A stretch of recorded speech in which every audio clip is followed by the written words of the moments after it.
That was the tango in the Scent of a Woman, and that was played by Al Pacino. He got his only Oscar ever was from that particular film. He was dancing with this young 19-year-old Gabrielle Anwar, and they had not practiced dancing together because he wanted some spontaneity on this particular dance opportunity, and he did a hell of a job. The name of that song in the Argentina is Por una Cabeza, which is basically a horse racing term, which is like in our American English, he won by a nose or they won by a nose. Here, they won by a head. In this case, he's talking about losing his head over a beautiful woman. All right, so that was it. I just wanted you, our Rotarians, to get a flavor that the Latino music is goes all over the place here, and you've heard some operatic singers, you've heard some folk singers, now you've heard a music of a tango. The guy that made that popular was Carlos Gardel, who died in a plane crash in 1935. Well, anyway, welcome. Today, we don't have any June 16th birthdays, so we'll be able to go right into introducing our newest member, Catherine Vandiver. Catherine, are you with us?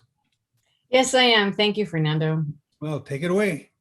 Hi, I'm Catherine Vandiver, and I'm very glad to meet all of you and be a new Red Badge Rotarian. I'm badge number 89, in case any of you are interested. I'm a native of the Bay Area and was born in San Francisco and raised in San Jose.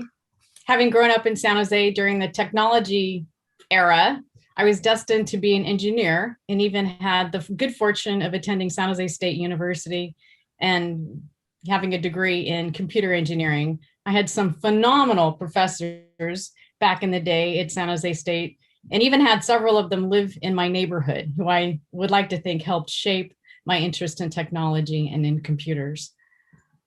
A couple of fun facts about me is that I was a park and recreation leader back in high school and ran and was a lifeguard for the city of San Jose.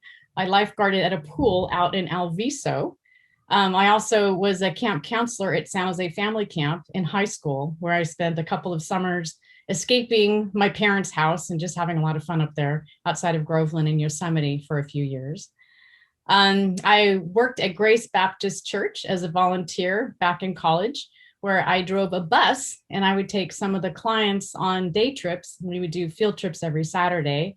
It was very enjoyable and very fulfilling. And around 2013, I spent time tutoring at the family shelter in San Jose. So I really am excited to be part of the Rotary Club here and giving back to the community. My connection to Rotary is through my friend, my neighbor, and my sponsor, Jen Simmons. Thank you. Well, you couldn't do better than getting her as your sponsor, pal. She is a real top-rate member of our club. Thank you very much and welcome, and we look forward to seeing you in person. We're trying. We had some technical difficulties yesterday trying to see if we could maybe broadcast from the center, from the Summit Center. Maybe if you've got some technology behind you, you might want to join us to see what we need to do to work around the problems that are presented at the Summit Center. So give us a call, let us know. So welcome. Thank you. And let's see, we've got Steve Borkenhagen coming up. He's one of these firecracker guys that's going to be our next president, and he's using this time today to kind of bone up on his microphone skills. So we can get you started early there, Stephen. You want to get it going?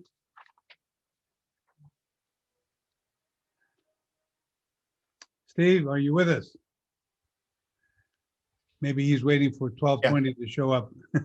I'm here. So Fernando, we're going to talk about urban confluence. Is that right? Yeah, that's what I understand. You are here to lead us into. Let's see. Is that a photograph of the project that you're sponsoring? Yes, it is. And thank you for that. Yeah. So when did you begin with urban confluence? John Ball, Tom Woolmott, and I had an idea about 4 years ago to do something special for our community. And then we formed our nonprofit shortly after that. And John Ball, Christine Davis, the wife of our member, John Davis, and I are the founding board. We're in the process of expanding that now, as you know, and we think it's a critical placemaking project for our city. And I'll give you more details as we talk. Okay, so how are you going to pay for all of this? We're going to pay for this by raising money in our community and outside of the community. We've raised about $2.5 million to date from what I would call our closest friends and advisors and people who really love San Jose. Many of our donors are members of our club. We have about 400 donors. Our next steps will be reaching out to institutional donors, including foundations, corporations, and also extremely generous individuals. So this will be a gift to the city. We are not asking the city for any money. That's an important aspect of the project, that we will be raising all the money privately. Yeah, there was some chatter, I guess, in the news that some people were objecting to it because they thought you could spend that money elsewhere doing other things. But you've been involved with a lot of stuff in San Jose for a long time. So how come you took on this project, especially since you're going to be our next president of the club? Thank you, Fernando. The answer is that a few years ago, we looked around and talked to our friends, and it seemed like a giant hole in our community that we don't have a physical landmark that really represents us locally and nationally and internationally. So our thoughts were, if not us, who? If not now, when? And so we took this on. It's a large project, but we're in the center of innovation in the world. There's no reason why we can't do this. We're going to have to raise a lot of money, but it's really about vision. And many of the hundreds of donors and thousands of supporters we have certainly agree with us that having a landmark that's really beautiful and inspirational is an important part of community building. So as I understand it, this is a gift to the city, entire city, rather than something that the city will have to pay for? That's right. So we will be raising the money privately. Our partners include the city, the Guadalupe River Park Conservancy, and many other critical stakeholders. We will raise all the money. We will come to a legal agreement with the city to give this as a gift to the city. And then we will also raise money for the operations and maintenance for the future. Huh. What were the steps involved in getting to where you are right now? We've had 3 unanimous approvals of the city council. The first was simply to work together. The second was them accepting a site selection study we did that identified Arena Green right next to SAP Center as the best site. And the third was actually approving the winning design, which is called Breeze of Innovation. And you see it on the screen now. It's a really gorgeous, elegant design of hundreds of 200-foot tall vertical rods right next to the SAP Center. As they move in the wind, they'll generate electricity. That's an important part of the project, that this is moving energy generation to another level. There are interesting technical challenges we have to solve, and this is a small part in all of us working together to solve global warming. Now, are these rods, I read somewhere that they are LEDs, that they actually light up?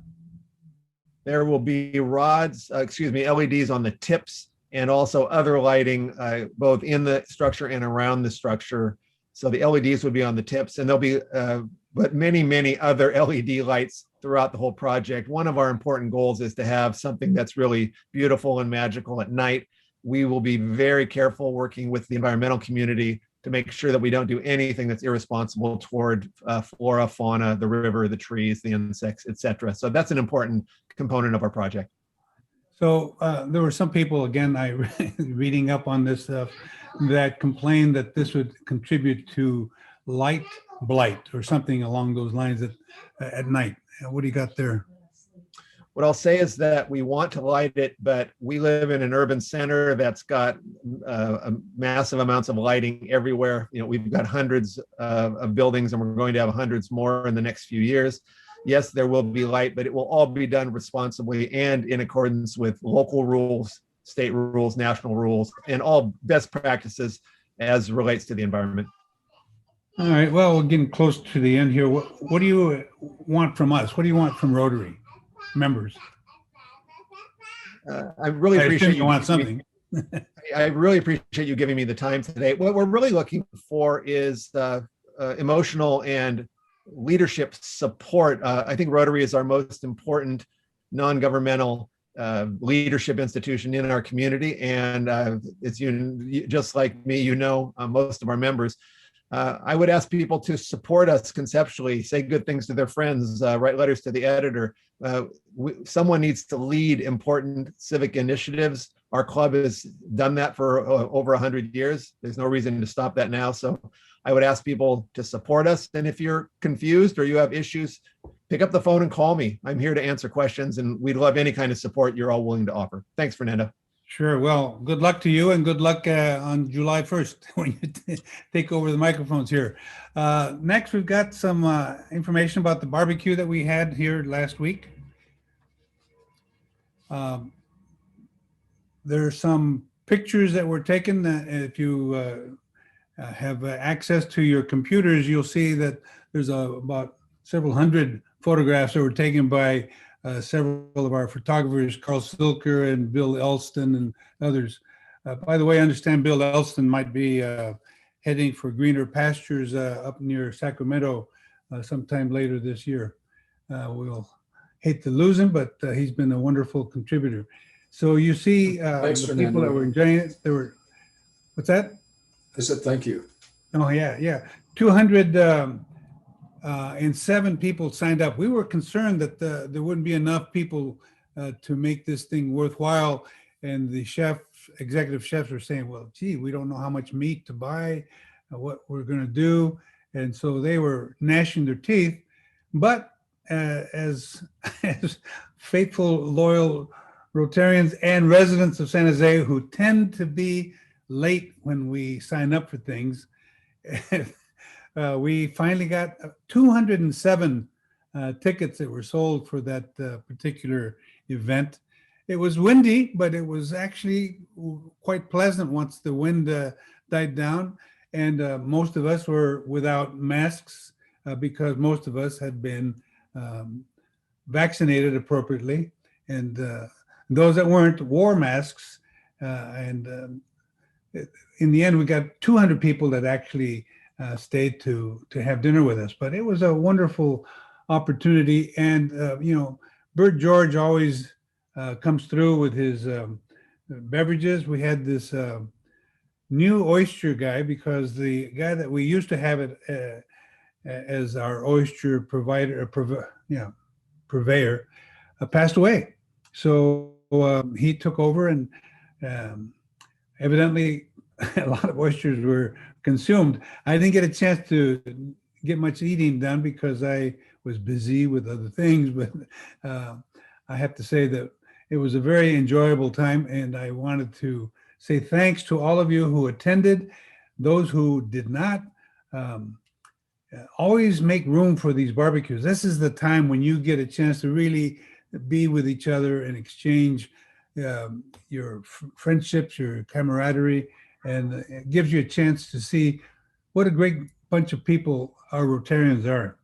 So thank you very much for attending, and we'll now move over to a report from our tree planting project that we entered into with our urban forest. Let me just read to you a letter that I got from them. It says, thank you for making this wonderful program possible. It seems that residents are at the point of a very difficult year to take on the stewardship of a tree, and that calls for some work. They're committed for 3 years to make sure they go out and water that new tree every certain period of time until that tree finally takes root.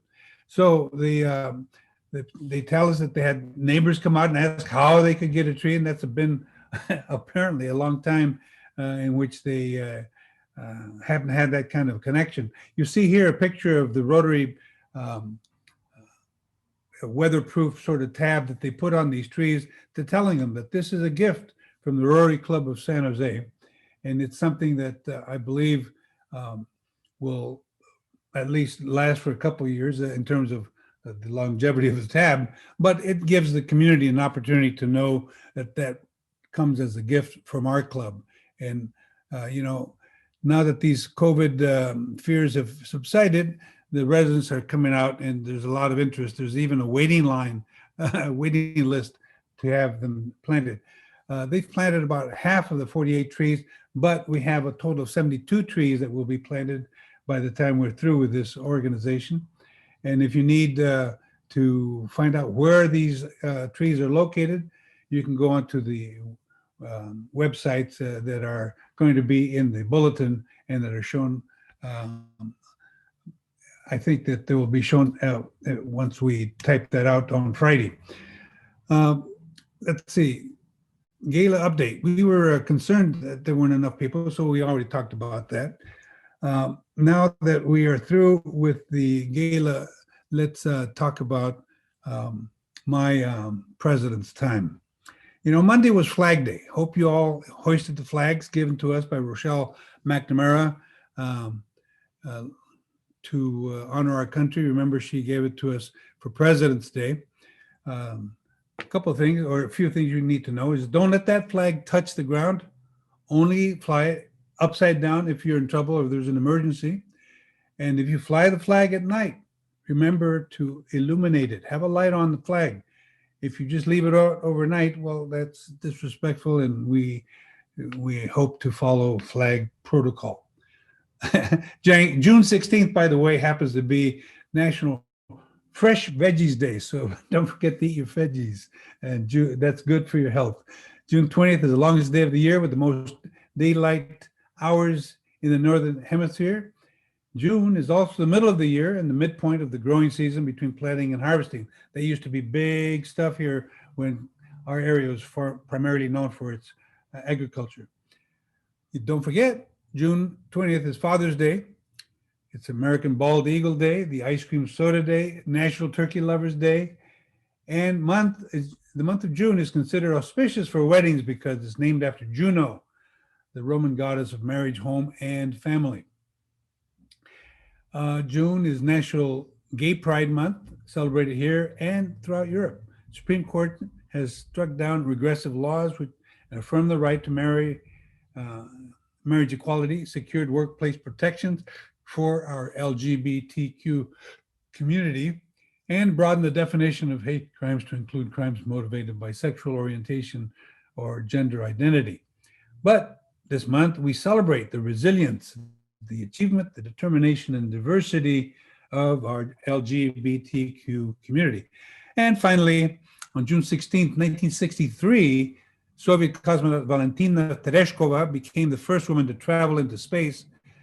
We followed 20 years later. Sally Ride was the first American woman to launch into space after Valentina Tereshkova. So that wraps up my announcements. I'd like to give as much time as possible to our next speaker, our program speaker, master magician, mentalist, and comic, Jay Alexander. I've heard him before. I've seen him before. You won't believe what this guy can do. And he's married to Heather Lerner, who is going to be introducing her husband. So Heather, are you ready? I am ready. Our special guest today has been seen on the Today Show, Good Morning America, and MTV. He performed for the Rolling Stones on 3 U.S. tours. For 20 years, he worked many times a year with comedian Robin Williams. I know we all love him. He now owns and stars at the Marrakesh Magic Theater, San Francisco's #1 show on Yelp and TripAdvisor, and he happens to live here with me on a beautiful floating home in Sausalito. Please welcome the best entertainer in and outside of our price range, mentalist and human lie detector, Jay Alexander. Very nice. Oh, yeah. Right. And it does get better, my friends. Welcome. My name is Jay Alexander, and I know a lot of you don't know everybody here, but we're going to have fun. So, as she said, I'll give you the quick rundown. I did work for the Rolling Stones on 3 U.S. tours. I performed backstage, keeping their VIP guests entertained. And for 20 years, I did have the honor of working for comedian Robin Williams. More importantly, though, I'm here with you guys today, and we're going to have a great time. I'm going to need someone to help, and for this, I'm going to find somebody that I hopefully don't know. Let's see, Debbie Caminiti, hopefully I said your name right. You did. Hi, how are you doing? Good, thank you. Great, so we're going to try something. I don't know if you've ever played the word association game, where somebody says a word and you say the first word that comes to your mind. So for instance, they might say white and you say black, or they say white, you say snow.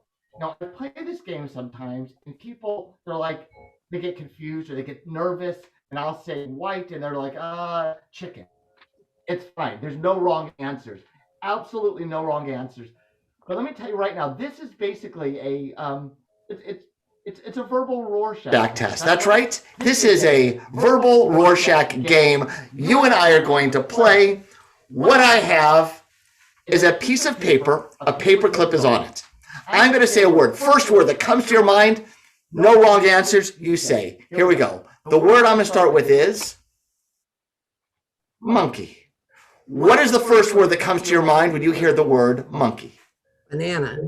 Banana, good. So you said banana, which makes me think yellow, which makes you think Sun.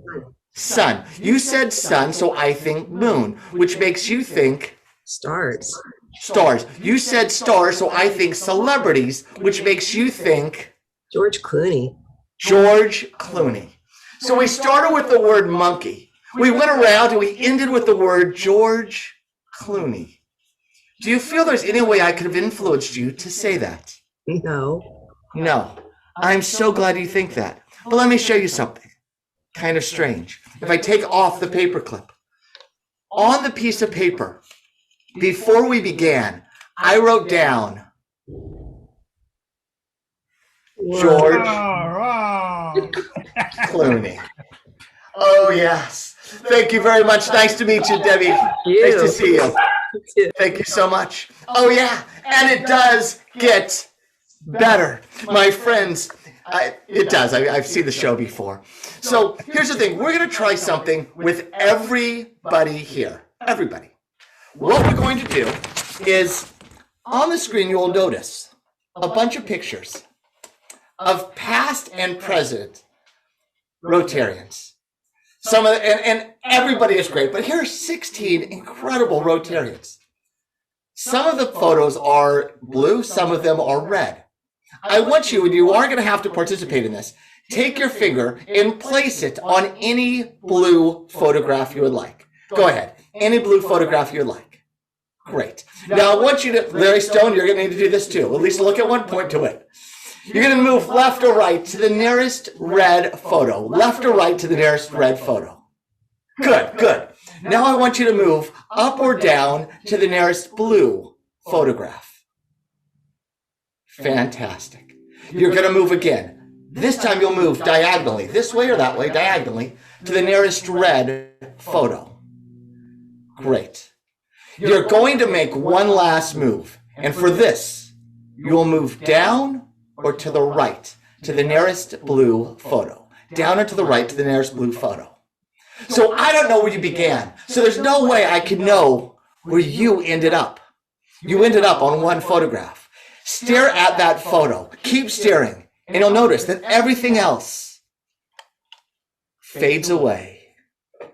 If that is the one you're on, put it in the chat. Let me know. Show me the love, people. Come on, show me the love. Oh, thank you. Stop it. You're too kind. Thank you very much. Oh, yeah. And it does get better. Tell you what, we're going to try something else. Let's get somebody else to help. Tell you what, how about J.M. Fulton? If you're there, how you doing? You have to unmute yourself for a second. Thank you. I'm good. Good. Where are you calling in from? I'm calling in from my man cave. Your man cave. Fantastic. So here's the thing. We're going to try something. Uses a deck of cards. One card has an X on it. Do you think you are easily influenced? I know it's a weird question, but do you think you're easily influenced? No. No. Good. One card is upside down in the deck. Only one card. And I'm going to see if I can influence you to pick that card. Doesn't always work, but we're going to try it. The card that's upside down is either red or black. Which one do you think it is? Red or black? Pick one now. Red. Good. That's exactly correct. It's a red card. That means it's a diamond or a heart. Pick one now. Heart. Good. Do you feel like I made you say that? No. Great. Ace, 2, 3, 4, 5, 6, 7, 8, 9, 10, Jack, Queen, King. Pick one now. 5. 5 of hearts. You could pick any suit, any color, any number. You pick the 5 of hearts. Let me show you something. If I go through this deck of cards, you will notice that there is one card and only one card upside down the deck. Only one card with an X. And that card Ah! is the 5 of hearts. Oh, yeah. Thank you so much. Before you go, let me ask you, there's a picture on the wall behind you. What is the picture that's on the wall behind you? It's a monkey. Is it really? Yeah. Fantastic. The same word we started with to begin with. Wonderful. It's a monkey. Thank you very much. Nice. Yes, it is a monkey. Nice to meet you.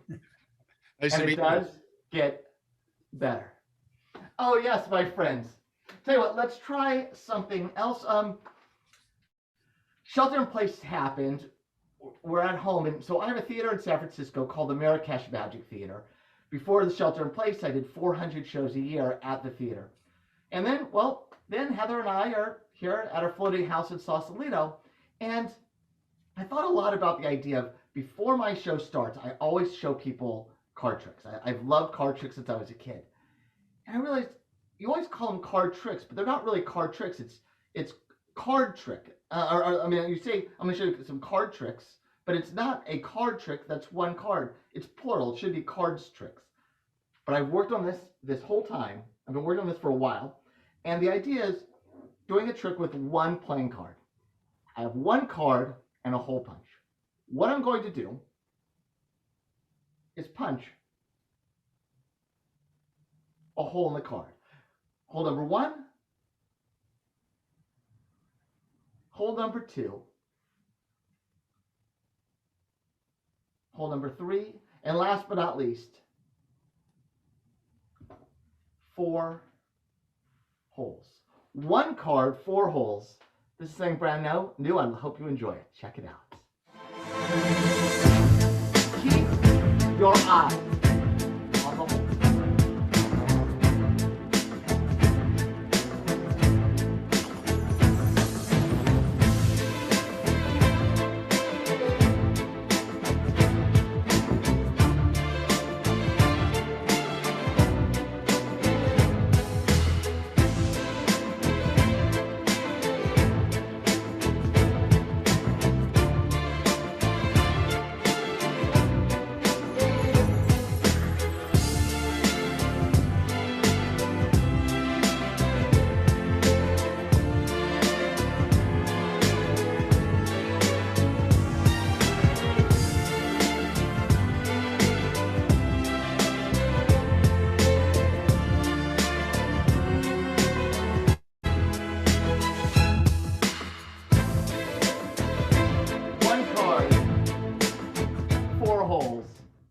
And a little magic.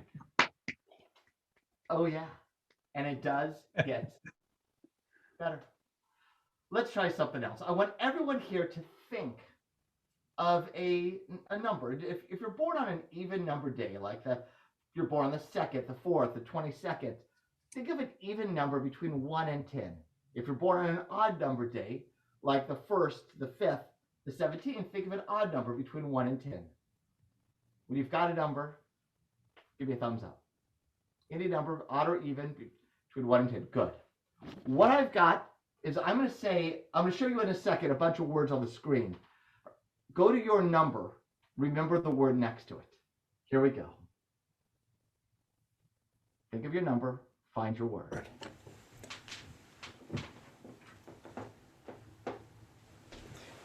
Do you have a word?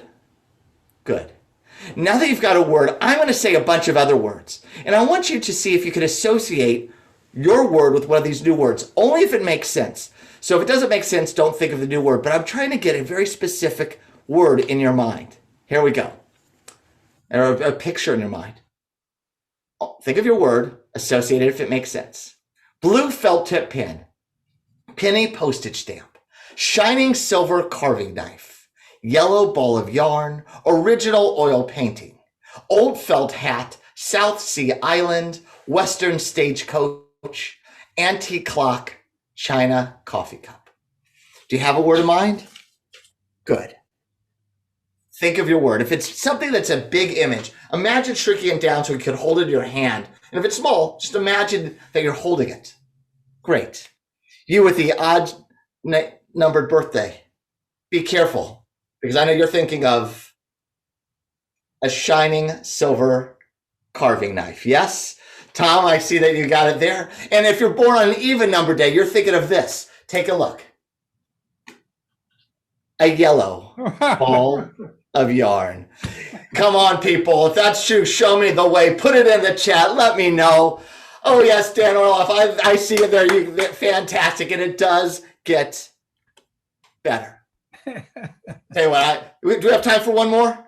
Yeah. Oh, yeah. You got until 12:15. I mean, 1:15. 1/5. That's another 30 minutes. I don't think we have that much time, but here we go. Perfect. So here's the thing. I'm going to need a couple people to help. And tell you what, Christine, if you wouldn't mind helping, I'll be nice if you turn on your microphone. Fantastic. How you doing, Christine? Good. Good to see you. And let's see, we'll get somebody else. Shashir, doctor, how you doing? Turn on your microphone if you will, and let's get one other person.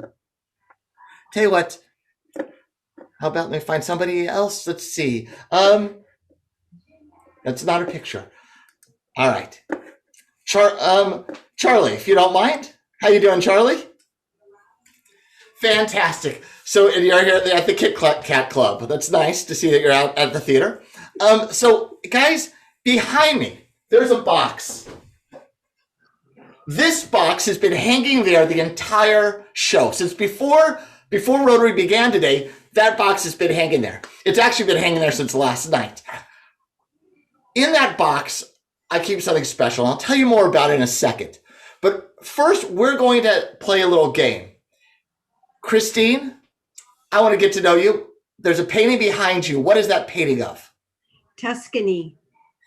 Tuscany. And was it a gift? Did you buy it? Well, tell me something about it. I bought it a long time ago. I don't remember where, probably a festival. Yeah, fantastic. And Shashir, hopefully I'm saying your name correct. Did I say it you're correct? Right.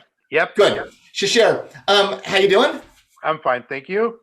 Shashir, I want you, when you were a kid, did you have any hobbies? Yes. What were your hobbies? Used to play cricket. You like to play cricket. Fantastic. And Charlie, I see you're at the Kit Kat Club. I want you to think of, if you went to the theater, like your favorite show you've ever seen. Do you have a favorite show? Yes. What is your favorite show? Chicago. Fantastic. And so and I know this is strange, and thank you so much, guys. Let's get one other person to help. Fernando. Yeah. And I don't want people to think, and that's why I'm asking these people these questions. Fernando, I want you to tell me something. Your mother, if you were going to describe her, how would you describe your mother? Oh, she was a warm and loving and generous person.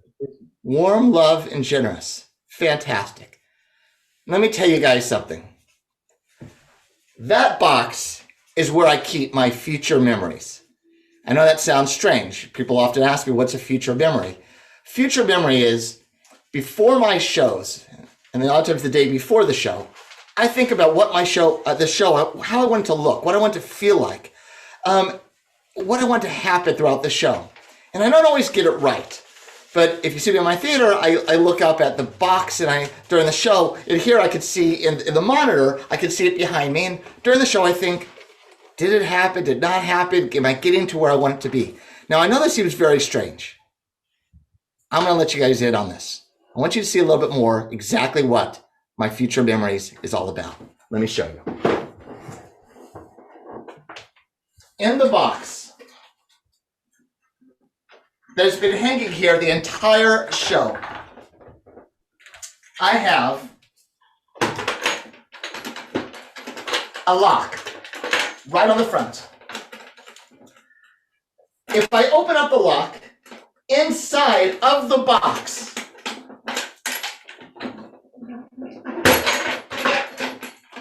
excuse me, inside of the box, I have a tube. In a jar. Inside the jar is an envelope with my future memories. My future memories were George Clooney. In the beginning of the show, that was the name chosen. Person was in a man cave. He picked the 5 of hearts. There was a monkey on the wall. Tuscany. Cricket. Chicago. Warm, love, and generous. Wow. Wow. Ladies and gentlemen, my name is Jay Alexander. Thank you for encouraging my behavior. I hope you guys had a great time. Thank you, Fernando, for having me. And thank you, Charlie. Sure. Can we come down to the Marrakesh Club in San Francisco? You can. We open up this coming Friday after 15 months of being closed. The theater will be open. I'll put in the chat the website at sanfranciscomagictheater.com. And yeah, please come to the shows we do. We'll be doing right now just Friday, Saturday, and Sunday. Then soon it'll be Thursday, Friday, Saturday, and Sunday. 2 shows a night. Open for Father's Day. I really hope you guys had a great time. And Heather, make sure you guys were gonna had some questions or whatever. So perfect. All right. All right. Okay, this is such a different way of doing the Q&A. So here we go. I'm going to have to kind of read through on the chat over here. So give me just a moment or just shut them out. Okay, questions for Jay as I'm going through. Okay, Jeff Hare, when are you going to be on Penn and Teller? I think it's a great question. It is a great question. And so far I haven't been able to be on it because I was doing 400 shows a year at the theater. So I was so busy doing shows that I could never take the couple days to fly to Vegas to shoot the show. But hopefully on the next season, I will be on it because it's time to take some time to do it. Fantastic. Let me just get through on the chat here over here. Thanks, Jeff. That's a great question. No, Stu Gans, he doesn't saw me in half. I mean, the stitches were just awful. We're not doing that anymore, but thanks for the question in the private chat. Let's see. Jay Ross. Jay Ross has a great question. We love Jay. He's been in the show many times and personal friend. What is your inspiration for new tricks? That's a great question. And the inspiration is a lot of times it comes not from watching other magic, but I love things that could be real or are real. So within my show, I do speed math routines. I do a lot of memory routines. And so a lot of times I'll just see something. Sometimes it's a movie, sometimes it's a song, or I'll just think about, we'll be reading a book, Heather and I, and there'll be something in the book and I'm like, that's a great frame to kind of create a trick around. And so a lot of times the concept of the idea of what it's about comes first, and then I figure out how to create something new. So yeah. Great. President Fernando, I have a question. If I call on someone and they unmute themselves, would they be able to answer the question themselves? Can we Rotary protocol that? Sure. That'd be great. I think that'd be a little bit more dynamic to hear the voices of everybody. You have to tell me who it is. I definitely will. Let me command the little thing here. So Terry Chapman, could you unmute yourself and ask your question? So Jay, how did you get started working in the magic field? I started basically at 11 years old. I was given a magic set. My grandfather took me to see Doug Henning, the magician, and at the Houston Music Hall in Houston, Texas. After the show, we walked out, and I was like, I want to be a magician. And my grandfather, I said, Papa, how do I become a magician? How do I become a magician? And he just looks at me and he says, Jay, I don't know. I have no clue. So he took me to the Galleria, bought me a magic set, and I got obsessed with it. I've basically never put it down. I've told the story before. A lot of people here that saw me when I was live at the Rotary, I said it, but I'll give you the quick story. I have terrible dyslexia, and the best way to learn magic a lot of times is by reading books. And in those days, now there's videos, but I got the book that came with the magic set, And even though I have dyslexia, I read it over and over slowly until I figured it out. And then I wanted to go perform, and I was incredibly shy because I had a bad speech impediment and didn't really like talking to people. But I decided, you know what? I'm going to go with my mom to work. She worked at a children's shoe store, and I'd show customers the magic. And it brought me out of my shell. It gave me confidence. It made me want to read. And so a big part of my life, I've always felt like having kids or anyone learn magic or whatever they're passionate about. It doesn't have to be magic. But the idea of teaching people or letting kids follow whatever they're passionate about, I've always felt was so important because it made me learn so many things other than the magic. It taught me how to public speaking skills. It made me read, even though it was difficult. So that's kind of how I got into it, and kind of how it really changed my life. That's great. Thanks, Terry. I think Morris Chubb had a similar question about how long you've been doing magic, but I think we covered that. Started 11 years old, so basically my whole life. Brian Adams, will you unmute yourself and ask your fabulous question, which we've had a double request on that question. You know, it's very rare when someone asks me to unmute myself, but thank you, Heather. Actually, turn yourself back off again. We're done. We're done. Go hug a podium. So Jay, great job as always. Just wonderful. Do you have a couple of maybe your fondest memories that you can share with us of working with Robin Williams and or the Stones? Sure. So Robin Williams, I was in my early mid-20s, and I started performing at his Thanksgiving parties. And every year he would have a party, and it wasn't really him that loved me so much. It was his wife and one of his wife's closest friends is Jan Crosby, which is David Crosby of Crosby, Stills and Nash, is what the wives. And they were sure I was psychic, and I would always say, I'm not psychic. And they'd always say, I know you say that, but you are, aren't you? And they'd have me year after year. And at Robin's house, I do a routine where someone signs a playing card, and I take the deck and I throw the whole deck up. The cards hit the ceiling, everything falls down, but one card sticks. And I did it the first year, and then the second year, they wanted me to do it again. And the third year, fourth year. And after about 6 years, there's cards all over their ceiling in their house. And I'm thinking, I can't believe you're not taking them down. I can't, whatever. And I get a call one day that from Robin Williams, his wife, saying, we just had the house repainted, and my daughter's really upset that the cards have come down. And could you come over and do the trick? We'll pay you. And I'm like, you don't have to pay me. But I basically drove to their house, did one trick, put a card on the ceiling, and left. And it was like a drive-by magic show. And it was just really nice the idea of that one thing. And now if you go in their house, there's like 17 or 18 of them. And they have beautiful artwork. They have artwork from the greatest artists in the world. And then there's cards on the ceiling. And I always say, yep, that's your Rembrandt, that's your Andy Warhol, and that's your J. Alexander, and point up at the card on the ceiling. And it's was just one of my favorite things. And then I'll tell you a quick one about the Rolling Stones. My first time working for the Stones was whenever Bill Graham, the concert promoter, whenever a band would sell out one of his venues, he would throw a party and hire me to come do magic. And he just loved it he saw me when I was really young, and he loved that I was this 20-year-old kid, really, my hair was down to my waist, and I kind of had this rock and roll look. He loved that. He was like, but he also was like, you were just a nerdy kid with long hair doing magic. And he would book me to perform for these huge celebrities, whoever came through town. And so for the Stones, I do this party one day. I walk onto a yacht, and I look over, and I had no clue who it was for. I look over, and I'm like, that's Mick Jagger. That's Keith Richards. And I'm like, wow, I'm with the Stones. Spent the day with them.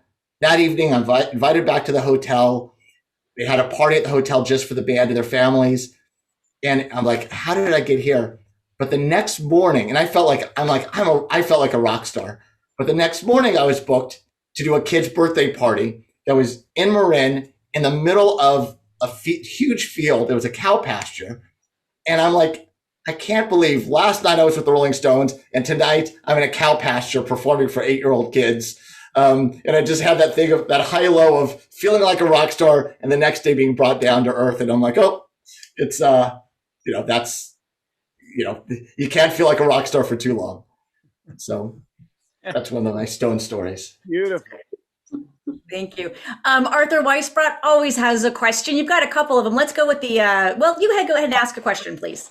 Do you ever See you in the use chat. live animals? Do you ever use live animals in your act, like rabbits or rats or chickens or any of that? So many magicians pull rabbits out of hats or do things, but I didn't see you pull an animal out. And other than your beautiful wife, I haven't seen anything living in your act. No, it's not this. I did a dove act, an act with doves, a very kind of old fashioned style act for a big portion of my life. And I won the Society of American Magicians Gold Medal of Honor when I was younger, doing an act with doves. But it's not the style of magic that I like is a little bit more about the mind. When it comes to the show at the theater, it's much more of a intellectual. The show is I try to make it about the people. A lot of magicians do a performance style of, haha, I fooled you. And I've always liked this thing of, come along, we're going to play together. I'm going to show you something cool. But I feel that the audience is just as much a part of the show as I am. I always feel like the show is more about hospitality and having a good time and bringing people together than it is just about, hey, look at me. And so a lot of times when you do stuff with animals, it's about me and the animals. And I just don't think it's that nice to have the animals in the show all the time unless you really can take the time to take care of them, and which is not what I love to do in that way. I keep wanting him to put a lobster in his show because of San Francisco, and he hasn't figured it out yet. We'll figure it out. We might get a lobster in soon. Good. Dan Fulcrano, thank you for the nice compliments. It's always nice to get a compliment from a journalist. They're a little cynical, right? Yeah, I think they're your absolutely. favorites. Yeah, thank you. Hey, Carl Salas, you've got a great question. Yeah, Jay, I've been to your show, and yes. I've told people to go, and everybody comes back saying, "Wow!" And I hadn't, and I that 4-hole card trick you did. First of all, how did you think of it? Because it's new. Apparently, you'd say it's new, but more importantly, when I was looking at it, I thought, man, there's no way he could do this live. It could only be on Zoom. Can you cover? No, it absolutely could be done live. I had a lot of free time when I was in prison, and gave me some time to work on things. It's based on something really old, and I basically took this very old trick and kind of realized like, oh, you could do it a different way, and it's kind of built on things that other people have created in the past to do that trick. So if I come to your show, will you actually do that? And the whole you come to the show, I will show it to you. Okay. Absolutely. I know it looks like trick photography, but it can be done live and right in front of you. Could you repeat the name of the website for the show or your theater?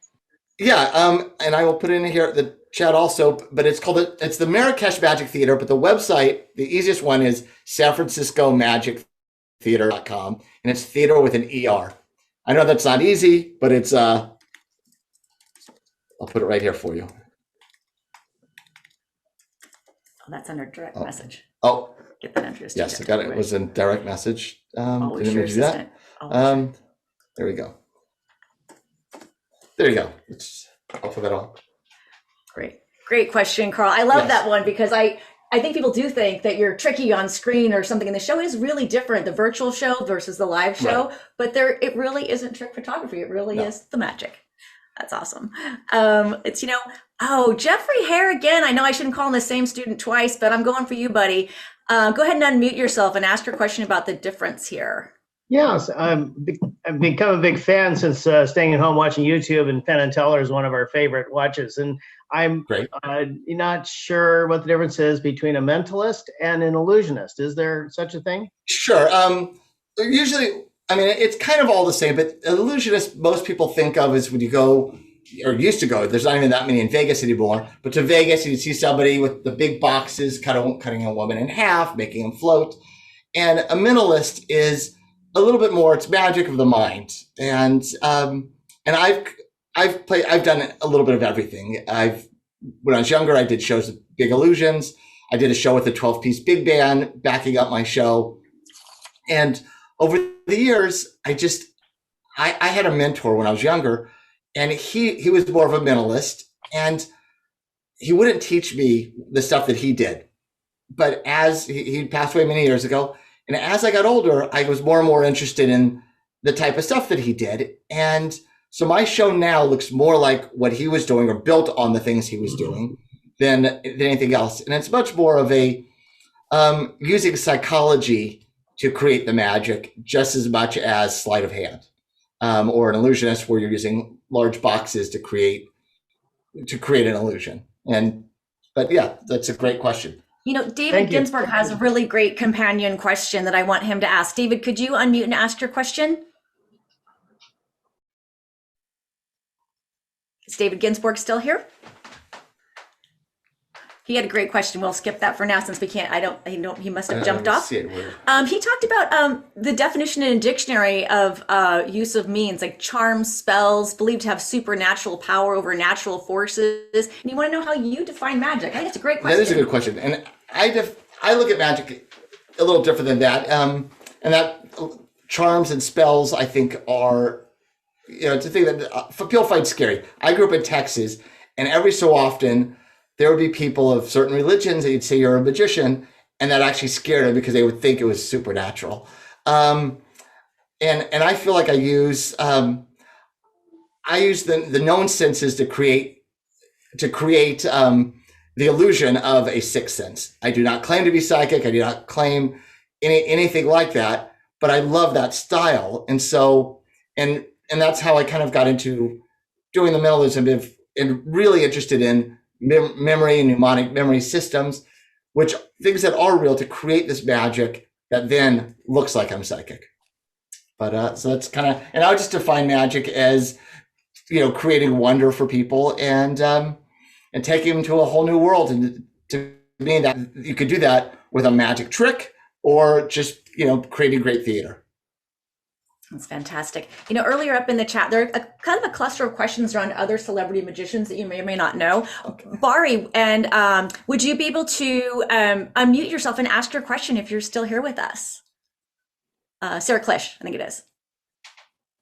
Yeah, Jay, I was wondering if you have ever encountered Derek Delgadio, I think his name is. Yes. Yeah. And if so, sort of what are the similarities or differences in your backgrounds? Because his background is pretty well known for people who have seen his film, etc. now. So right, you saw probably his Hulu special.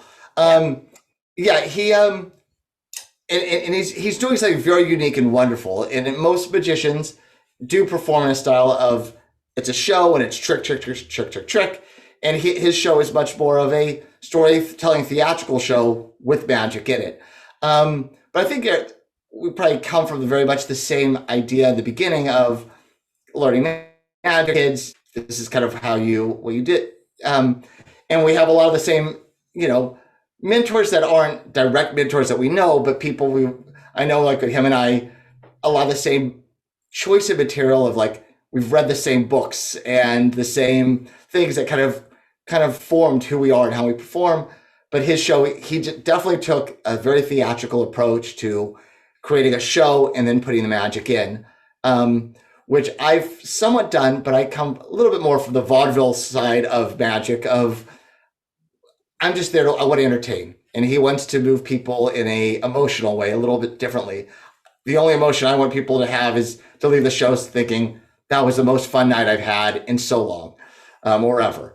And he wants to touch people a little different way, and like any great theater, but which is not really. I come from this vaudeville side of it's just it's great entertainment. I want people to have a good time. So hopefully that answers your question. Thank you. Thank you, Sarah. And Stu Gans, I see you and I want to see your background. Go ahead and ask your question. We're going to be short on this one because it's going to be about Chris Angel. Uh-oh. It's two parts now. One, okay. Have you ever met Chris Angel? Have you seen his show? What would what did you think of it? And what about Michael Carbonaro with the Carbonaro effect? I've met both of them. Chris Angel, we're the exact same age, basically. So as kids, we'd go to magic conventions, and we're the same age, and there's not that many kids that would be there at that age. So you kind of end up running around and knowing the same guys, the rest of your life. So yes, I do know him. It's and Michael Carbonaro, I think he's fantastic. For the people that haven't seen him, he basically created, what was the spoof show? My mind just went blank. Oh, Candid Camera. He basically created a candid camera using magic. And if you've never seen them, and it's just I thought it was really brilliant because it's looking at magic in a different way. And when you go to see a magician, you know that if you see my show or another magician, the whole idea of like what's about to happen, so you're ready to be fooled or entertained. But he's doing it in a, you don't know what's about to happen. And he has a little cup and he says, oh, this is dehydrated chicken. And you drop the piece of chicken in and put some water in, shake it up, and a chicken pops out, a little baby chicken. And so because people aren't ready for it, the magic is a whole different thing. It feels magical. It's not a magic trick ever. It doesn't feel like a magic trick. And so I think Michael Carbonaro's routines of the Carbonaro effect, his TV shows are brilliant.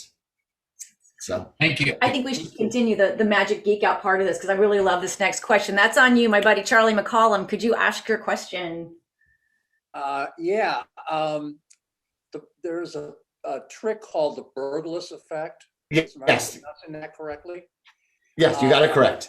That was just the article in the New York Times about it. Yeah, it's been described as the greatest single card trick of all time. It is, and I've seen him do it many times. And so David Burglas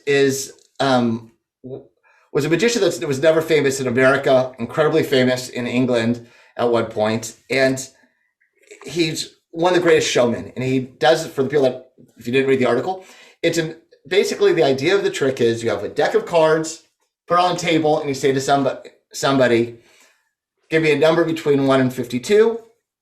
Have somebody else name a card or the same person. Let's say they say 14 and the 4 of hearts. They deal down 14 cards. The next card they turn over is the 14th card is the 4 of hearts, whatever card they named. And magicians for years were trying to figure it out, trying to come up with different ways to do it. I have 4 or 5 of my own versions of this effect that I do, but everyone would hear these stories of how he did it, and or watching him do it, and they're like, well, could it be done this way because of this? Could it be done this way because of this?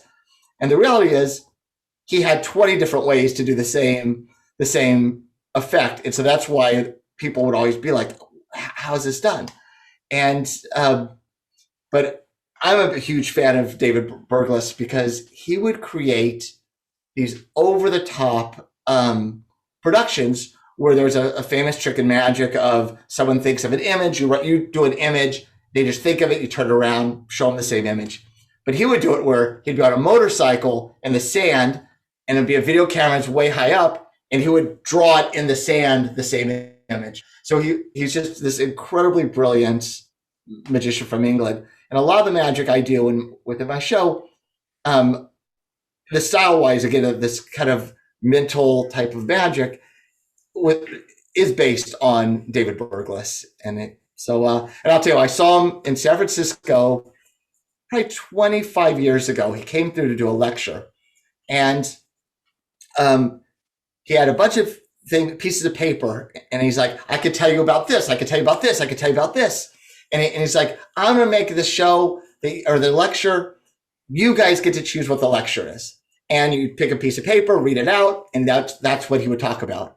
And it wasn't until maybe 20 years later, I realized, and he had like all the props, all the things he needed for each thing. And I'm thinking, 20 years later, I was like just sitting in bed one day, and I'm like, wait a second. He basically made us pick everything that he was going to talk about and made us feel like we got to choose it. But he was doing the same lecture in every city he went to. And so it was one of those things where I love the idea that he was fooling the magicians by doing his whole lecture. So great. Well, listen, thanks Thank a lot, you, Jay. guys. Thank you very much, by the way. You're I welcome. have to interrupt because our time gets to the point where we sign off formally. You can stick around and handle some more questions if you wish, but right now I just want to thank you, Jay. You were as fabulous as ever, and I want to thank Heather, because I know that it's because of Heather that we got such a talent, because otherwise we could never afford to bring a guy like you into our Zoom. By the way, you should know that we normally don't pay program speakers, but we do express our thanks In this case, we entered into an agreement with a nonprofit here locally to plant some trees out on the east side of San Jose, where they have what they call heat islands. Now, living on Sausalito, you don't have that, but out there in East San Jose, when it gets hot, and there's not a lot of shade. So we're planting. It actually has worked out to 72 trees that we're going to plant around San Jose. The trouble was that you've got to find people willing to commit to watering those trees for 3 years as they need it in order for those trees to take root. But that's how we're saying thanks to our program speakers, and thanks to you for coming. Well, thank you. To enlighten our day and to entertain us in a way that we haven't been entertained, unfortunately, all year long. So thank you for that. You're welcome. Thank you for having us. Next week, we've got Paul Graywall. He's the Chief Legal Officer of Coinbase Global, but he's not going to be talking about Bitcoins or anything like that. He's going to be talking on social media because he used to be the Chief General Counsel for Facebook. And he wants to know, is social media out of control? And what about self-regulation? What about government regulation? So like our bankruptcy judge, Weisbrod says, read up on this subject so that you can at least have some meaningful questions to ask our speaker next week. It was called The Social Dilemma. If you can find The Social Dilemma, you can have a moment to read up about it so you can ask those questions because it's an important topic. So there we have it, 1:15, 1:16 now. Thanks for joining us. Like my favorite immigrant governor used to say, hasta la vista, Rotarians, that's a paraphrase. I'll see you next week. So Jay, did you want to stay on or do you have to? Sure, I'd be happy to.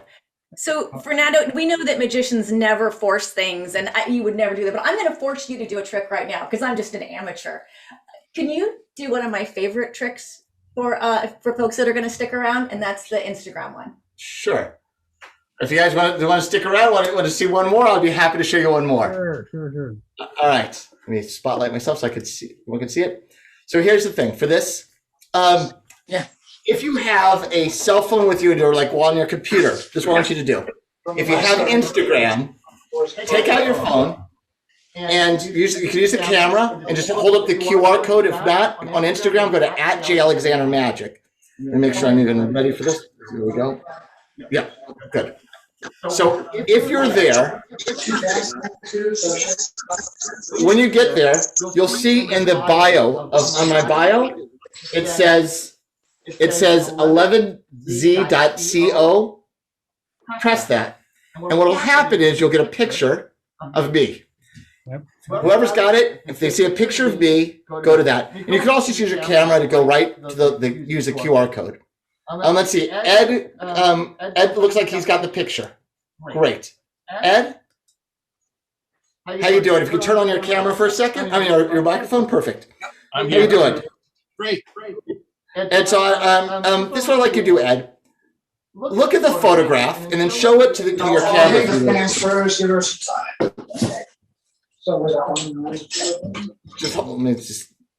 Let me see if I can help the audience. If you're not muted, please mute yourself because Here, I'll mute everyone, and then you can unmute yourself. Oh, maybe that should that work. Okay, Ed.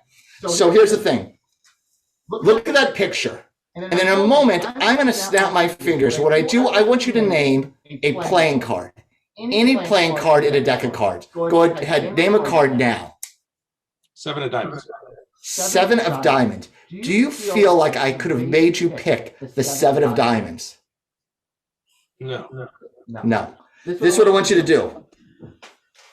Take your fingers, expand the picture, look in the eyes of the picture, and you will notice in the eyes, it's the 7 of diamonds. No way. Yes way. Thank you so much. Nice to meet you. It's called invisible influences, and we're so easily influenced more than we ever would think. Thank you so much, Ed.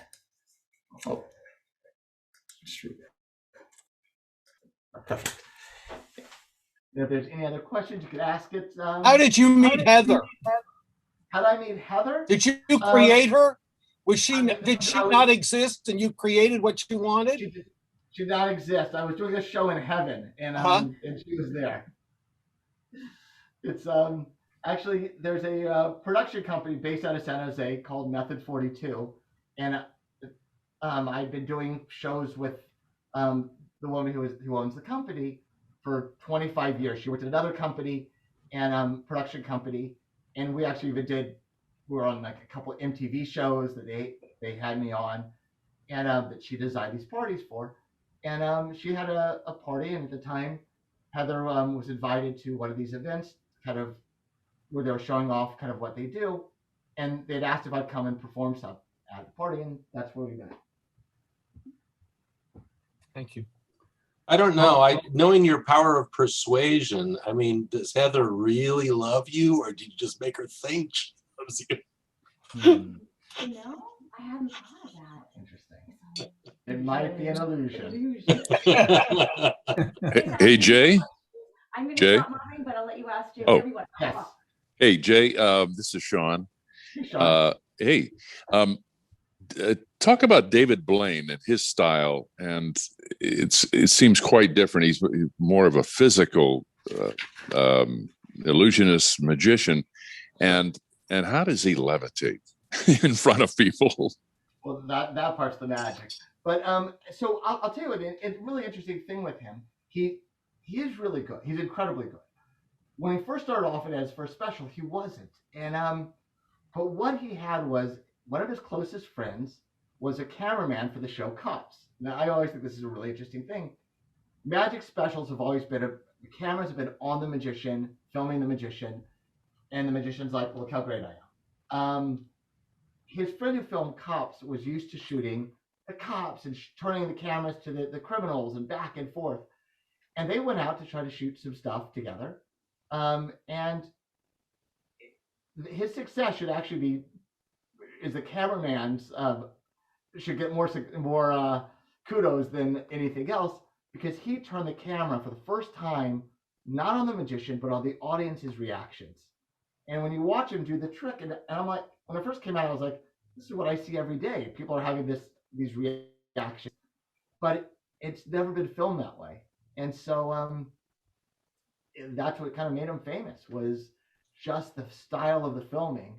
And then over the years, he's gotten unbelievably good and kind of pushes himself with not just regular magic, but with kind of getting underwater along with anybody else, and these stunts that are real stunts. Wow. So, thank you. Sure. Thank you. I don't know if there's any other questions. Jay? Yes. Here, this is Barry Christina. Do you know Antonio Escondari? He started as a magician, and now he's probably one of the biggest poker players in the world. Oh yes, I do. I do know who he is. I don't know him. I've met him once or twice. I was like, the name kind of familiar, but I'm not sure. Yes.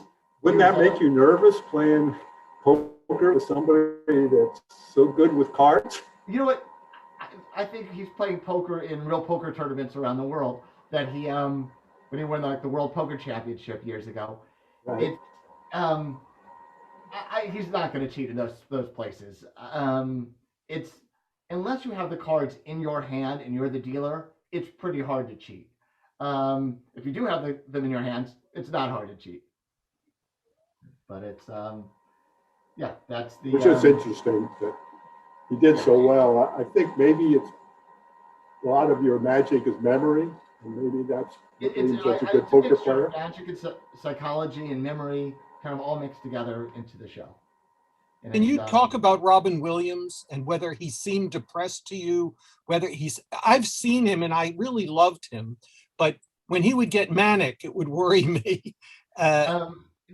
His manic, he knew how to turn on and off in a second. That was just the character. No, he didn't see. Well, about a week before he passed away, he had asked if I would perform there's a school in Petaluma for kids with autism, and him and I have a really good mutual friend, and they had asked if I would go do a show for this at the school. And at the time, I was like, well, I don't really perform for kids as a kids show type of thing. My show is family friendly, but it's not a kids show. But he asked me, so I said, sure, I'd go do it. And so I went and performed at this thing. And on the way back, I was supposed to have lunch with our mutual friend that he's more in part of this organization. And he said to me, he had to go Robin needed him for something. And he's like, he's having a hard time with something. And that's the only thing I had ever heard. But, it's not unusual for comedians to a lot of times, be depressed and have a hard time with things. But, Robin was also going through, he had a disease, and that he was having a hard time with that. So I think it's more than just the depression. It's that, but yeah, he was definitely a manic person. And how do I say this? I always feel that anyone that it's a superstar, whether it's Robin Williams, who's one of the best comedians ever, or Prince or Michael Jackson, you're not going to be that good at whatever you do to be the best ever. You're not going to be good at other things. You're not going to have any balance in your life if you're that good. And Robin really was that good. I saw him do shows 4 or 5 nights in a row and not repeat basically a joke. And it wasn't like it was all new material. It felt improvised. He just had, his mind worked in a way that he could go like a card catalog and search the catalog in 2 seconds, pull up the jokes, someone to the audience says something, and he just goes through the card catalog, finds it, says his joke. And it was unlike anything I've ever seen with anybody. But yeah, but no, he did not ever look or feel super depressed as far as I saw. But I also know a lot of comedians are. Thank you. Yeah. Any other questions? Well, it looks like, what, you got more? One more? Sure. Is it easier to do magic in person or on Zoom? I prefer in person. I think it's easier to fool people in person. Both, I enjoy it more because you connect more with people in person, I feel. But it's also, sleight of hand is much more difficult over the screen because, let's say, if I take something and pretend to put it in this hand, the camera sees everything. But if you're in person and I pretend to put it here, you're so used to watching whatever's moving. But on the misdirection is so much easier in person than over a video camera. It's a very interesting thing that there are things that I've done 1,000 times at my theater, just night after night. And right when the virtual shows started happening, I put in my thing and I'm like, everybody's seeing it. So I had to really change what kind of things I did over Zoom that I couldn't, things that I knew how to make your eyes follow me here without a problem in person. And on Zoom, you're just seeing this box, it changed everything. And, is there a show that you would love to do? Is there a show that you'd absolutely love to do that they haven't invited you to do yet? To play for the Queen of England or anything? Wow. Yeah, I mean, I've done a lot of kind of big celebrity events. I've done things. I can't think of one that I'm like, yeah, that's my dream right now to do. For me, just performing night after night, that is my dream. And getting back to it this Friday after 15 months of not being in the theater. Because I've done stuff where one night I'm with a bunch of celebrities, the next night I'm just doing it. And to me, it's just people. It comes down to, it is fun when it's some big famous celebrity, or I spent years, Steve Wozniak would have me at his parties. And because of who he is, it's like, wow, this is exciting and fun.